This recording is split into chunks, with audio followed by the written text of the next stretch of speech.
going? It's Aki again, back with another Clash of Clans video. In this video, we're giving away our third event pass of the 52,000 subscriber giveaway.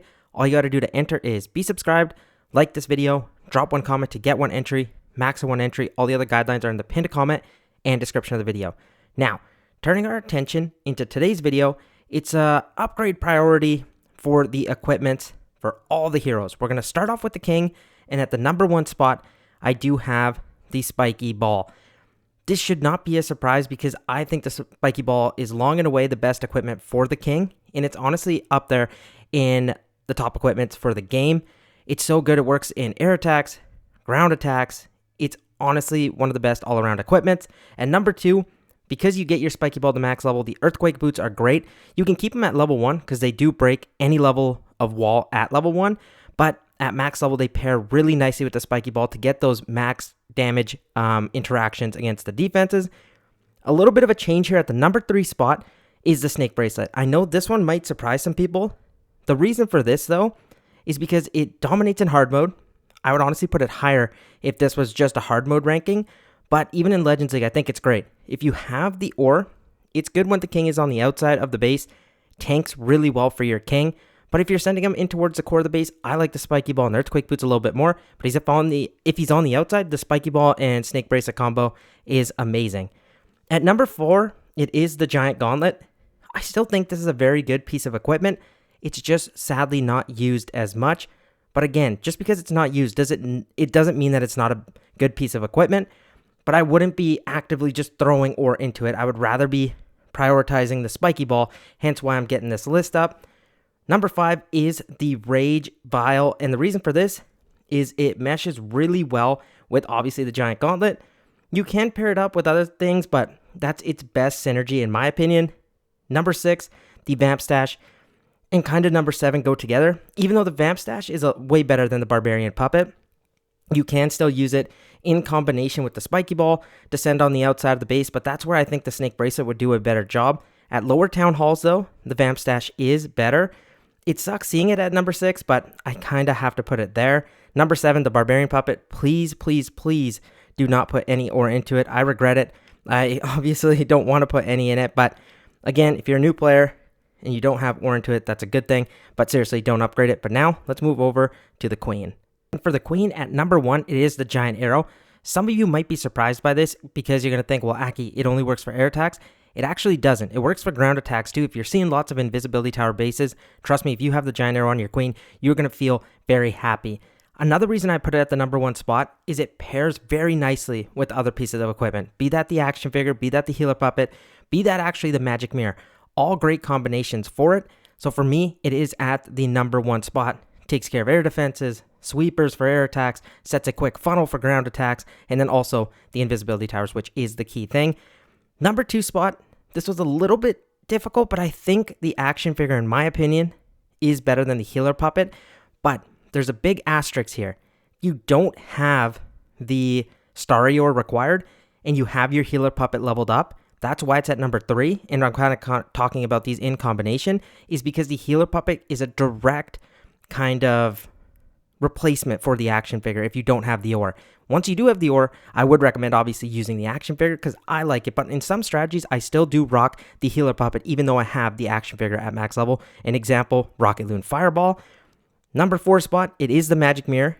In my opinion, it's one of my favorite Queen equipments, but for most players, I would still upgrade those top 3 before I do the Magic Mirror because it becomes viable at level 18. That's when it replaces the invisibility vial because that's when you get the second clone, which is very, very important because if not for that, you would use the invisibility vial because it is a common piece of equipment and does similarly the same job. But at number 5, again, just like we mentioned here, is the invis vial.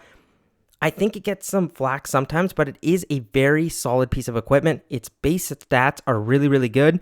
But the thing is, again, it gets replaced by that magic mirror, so I have to put it a little bit lower in the ore requirements, especially because in the game right now, it's not that easy to get ore. We all know that. Number 6 spot, the Frozen Arrow. I know it seems low. I'm actually a fan of the equipment itself. I think it works great in Queen charges, but again, we don't really see the Queen charge that much, and I rarely use it. I do on some of my lower accounts, but at Town Hall 17, Not really. And then number 7, the Archer Puppet, kind of like its brother over there at the Barb Puppet. I would not slam ore into it. There's so many different options, so if you can, just avoid it. But now, let's head over to the Warden. For the Warden, if I'm being honest, this was the toughest hero for me to decide, and it's actually changed a bit because of the heroic torch getting introduced into the game.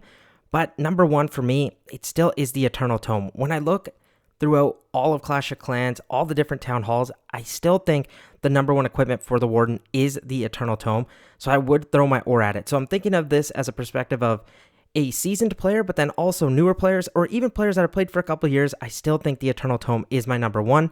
And number 2, it is the Fireball.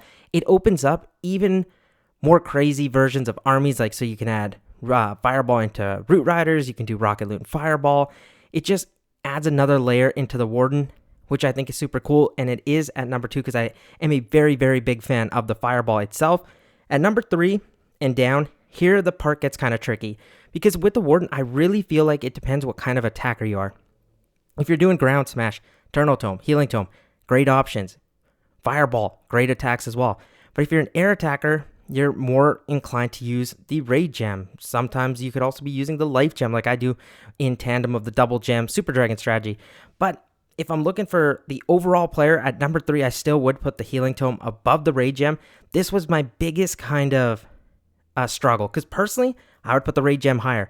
But if I'm looking at like a wide view, I think this ranking for me is justified. But again, feel free to drop some comments down below and see if you disagree with this. At number 5 is the Life Gem. You see it over the Heroic Torch. What does this mean though? Do I actually think it's way better? No. I think the Torch is a great piece of equipment, but I honestly, Gray is a little bit loose there because we haven't really been able to do that much testing. But because it's an epic piece of equipment, I think you're still better off having your other piece of equipment leveled up because it doesn't directly replace one. For example, the Queen. The Invisibility Vial was completely replaced by the Magic Mirror after level 18. I don't think the Torch does that for one piece of equipment for the Warden. At least that's in my opinion right now. It could change later. Number 7 is the Lava Loon Puppet. Guys, I think you already know the deal. You probably have it and you regret putting an ore into it. I have it at max level. That's because I'm dumb, and I have ore to waste. But yeah, if you guys don't want to put ore into it, please don't. I think you shouldn't either. But that's for the Warden. Let's head over now to the Minion Prince. Okay, for the Minion Prince, number 1, it is the Dark Orb. There's no questions about it. And if I'm being honest, it's one of my favorite pieces of equipment in the entire game. I love its mechanic. I think it works so well in air armies, obviously. But you know what? In ground attacks, Root Rider Smash, it pairs very nicely there too. So it's definitely number 1. I can't believe it's a common piece of equipment. Seriously, it does blow my mind. And number 2, it's the Henchman Puppet. I know some people might see this list and be like, whoa, the Metal Pants seem a little bit low. But before when I did this list, I had the Metal Pants at 3. And some people were kind of mad against that. But, why am I mentioning this? It's because the Henchman Puppet, in my opinion, yes, it's a common piece of equipment. But at max level, this combination with the Dark Orb is perfectly fine. Ground armies, air armies. That's what I use 95% of the time on the Minion Prince. So that's my top 2. 3, 4, and 5 is, take this with a grain of salt. This is what I have right now. This could honestly change in a month. It's changed from the last time I did this video. I think, what was it, a month and a half ago? Or a month ago, I can't really remember. I had the Dark Crown, number 3. But now I have the Metal Pants at number 3. And the reason for this is, come on, the Dark Crown, yes, it's an epic piece of equipment, but it's just too much ore to be thrown into. And I don't see it used in many strategies. Even me, I don't use it a lot unless I'm really doing some crazy spam where I think I can get the max value out of it. Then I'll use it. But for most players, I put this at number 5. Metal Pants, Noble Iron can be flip-flopped easily, but I went with Metal Pants at number 3. Number 4, Noble Iron. I do see the value in the Noble Iron as well. I like its mechanic, but this is my list on the Minion Prince. Let me know your thoughts again, but now I will see you guys in the last hero, the RC. Certainly not least is the Royal Champion at number 1. You should not be surprised. In my opinion, the best equipment in Clash of Clans. It is the Electro Boots. What do I even have to explain? The RC charge is everywhere in the game. Lower Town Halls to Town Hall 17. It's seriously the best, so I would slam ore into it. At number 2 it is the Rocket Spear in my opinion. I think it's amazing for air attacks. It pairs well with the Electro Boots in the air attacks, but it also does good in ground attacks because you can do an RC charge, recall your Royal Champion, and then use the Rocket Spear later, or you could Rocket Spear first and then do your dive. Number 3 is the Haste Vial. This is a little bit of a change of the last time I did this video. I had the Hog Puppet at number 3, but the reason I put this now in the top 3 for the RC is because I think with the RC charge, I would have the Haste Vial above the Hog Rider Puppet. In some strategies, I do like the Hog Rider Puppet. That second of invisibility you get is really, really good. So it's tight between these two, but I would put the Haste Vial at 3, Hog Puppet at 4. And then numbers 5 and 6, it's a little bit difficult. I don't think the Seeking Shield is actually a bad piece of equipment. It pairs very, very, very nicely with the Rocket Spear. I just don't see it that much. So if you have the other equipments up, I would rather have those leveled up instead of the Seeking Shield. That's how I look at it. And then the Life Gem, the Royal Gem, I just don't recommend you putting any ore into it. Honestly, if I forgot its name, I feel bad, but before it used to work well. You could pair it up with the Haste Vial if you don't have the Electro Boots and do a little bit of a charge, but I do put it at number 6. I would not throw any ore into it. At least that's my opinion. But let me know, how'd I do? Did you enjoy this style of video? Remember to enter for the third event pass, I should say. But I will see you guys again very, very soon. Peace out.